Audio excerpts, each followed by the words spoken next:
and welcome to my channel. My name is Lynn and today I'm going to do a little bit of art journaling. These art journal pages are 4 3/4 wide by 5.5 tall, and I just cut and punch these myself. And I like the disc bound system because I can have as many or as few pages as I like, just depending on the size of the discs. And I chose this size because I generally make cards and mini albums, and so I thought working on a smaller scale would be a little bit easier for me since I haven't art journaled before, or at least not much. And so I started off by priming my cardstock, because this is just plain, it's fairly thick cardstock, it's 110 pound, but I still primed it because it's not watercolor paper, and I do want to use some sprays later. But before I do that, I'm going to add some texture to my 2-page spread using this stencil that I'm pushing some modeling paste through. And modeling paste is basically the same as like a heavy texture paste. I've had these Distress Oxide sprays forever, and I rarely use them, and I thought they would be perfect for art journaling because they are such a fast way to add color to your background. And I want to heat set this so that I can build up some layers. I do like some of the white peeking through, but I'm going for a little bit fuller coverage, and I want to layer on some of the sparkle sprays and mica mist from Tonic. So just want to get some different colors on there, get some different textures going on. And when I heat set this, though, I do want to mention I used the lower heat setting, and I tried to stay pretty far away from my paper so that I get as little warping as possible, but also for areas that are a little bit more kind of wet, I don't move around that ink too much. So I've taken one of the dies from the Susan's Garden Favorites collection, and in particular I'll be using the Clematis flower, and this die is actually part of the flower. It's the I think it's the stamen that you're supposed to cut multiple times and add to your flower center, but I just thought it was an interesting shape, so I decided to actually stamp with it just to add, again, some more interest. And I didn't show it on camera, but I did also splatter with some white acrylic paint, so you probably can notice a little bit of that splatter. I went roughly around the edges with a Versamark clear ink pad, and now I am pouring on some gold embossing powder right along the edges. Now, I did, when I stamped that, the stamen onto this card, it was with white pigment ink, and I did heat set it, but just very briefly, and interestingly, I guess not all of it dried, because you can actually see some of that sort of starburst kind of pattern in the gold heat embossing, which I kind of actually like. So it's a nice happy little accident there. And I love this gold and sort of a bluish teal combination. I started art journaling because I just wanted to be creative without a plan. A lot of times when I am making cards, I plan ahead, I think ahead, I have a vision in mind for what I want to do. But with art journaling, I find that it's just a nice creative outlet to just go with the flow. So most of that background, besides the color combination of Distress Oxide sprays, was just off the cuff. So I thought it's nice to kind of be creative without a plan sometimes, and I think art journaling is a great place to do that.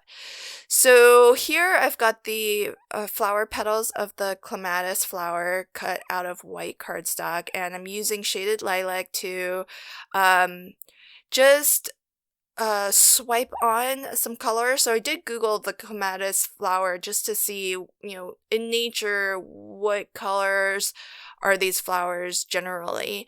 And there's a really pretty variation of this flower that just has color in the center where there's that sort of stripy debossed detail that the dye does put into your cardstock.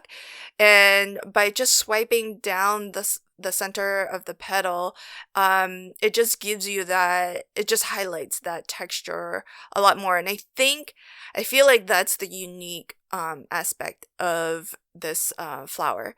I do want to point out that Susan Tierney, who designs this collection, has wonderful tutorials on the Spellbinders YouTube channel if you want to check out how she shapes her flowers, because she does them much more realistically than I'll be doing. I'm going for something a little bit more abstract, even though I did color this to be somewhat something that you'll see in nature. As this art journal layout progresses, it takes a turn, and then it becomes a little bit more abstract. So these are the two leaves, and I use some Distress Oxide sprays to just spray. I can't remember the colors, but I'll try to put them up on the screen. But I sprayed a scrap piece of cardstock, and I die cut from that. And I'm gonna, because I put and actually, I am editing this a little bit out of order because I was working on I was alternating between working on the flowers and working on the panel, background panel. So as my background panel was drying in between steps, I was working on these flowers. And in fact, the idea to put gold around the border of the leaves came first.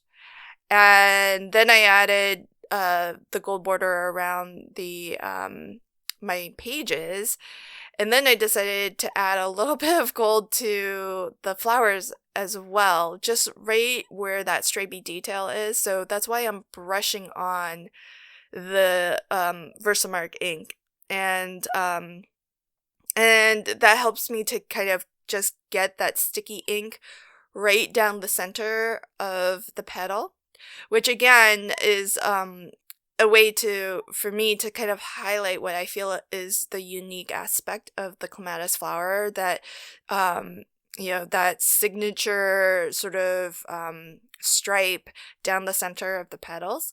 And I think just that gold embossing makes it look just a little bit different and unique.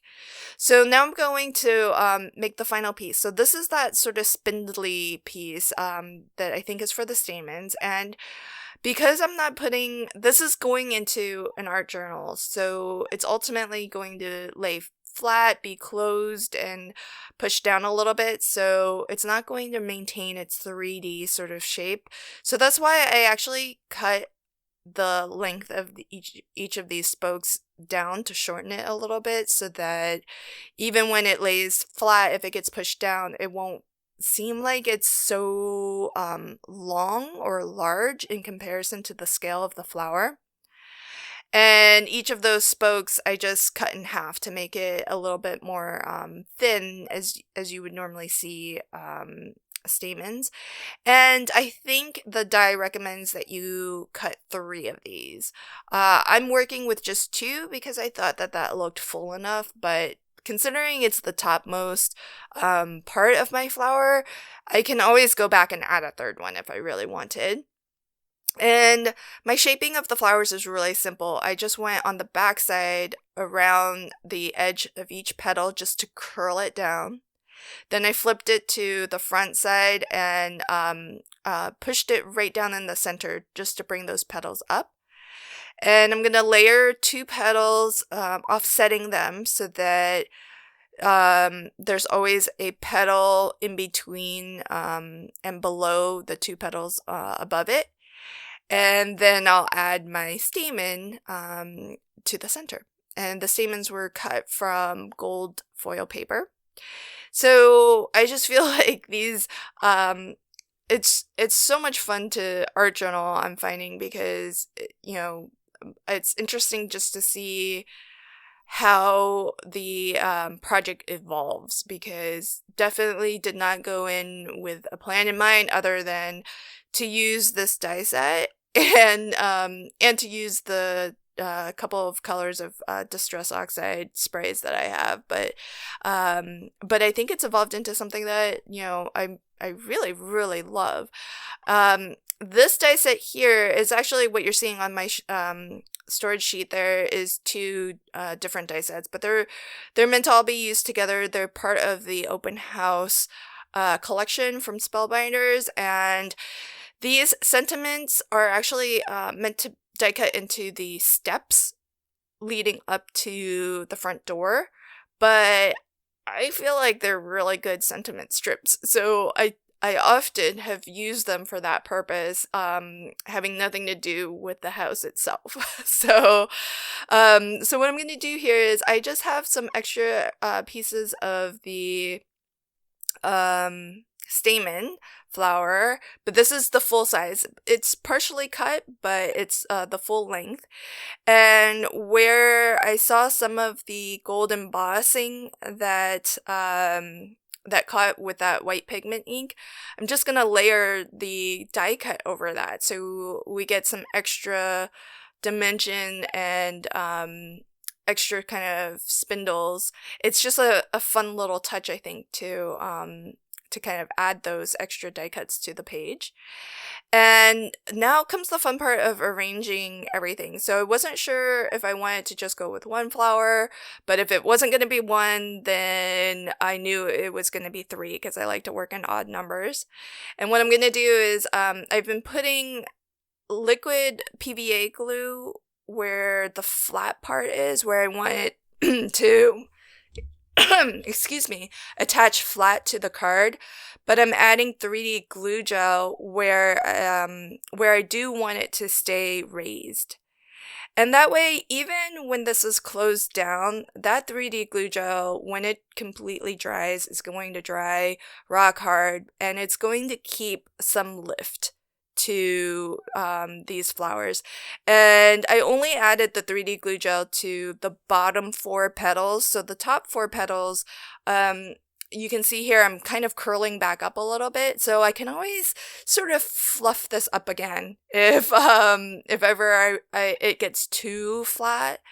And so my last little touch here will be my sentiment. And, you know, the reason why I chose this particular size is, as I mentioned, it is more of a USA 2 card size, but it's nice to work on a size on that scale, because that's what I'm used to. But also, if there are some art journal pages that I do want to just kind of trim down and use as cards later, I could totally do that. So I've left myself that option, because all I have to do is just cut off that extra width that I added for my disc rings.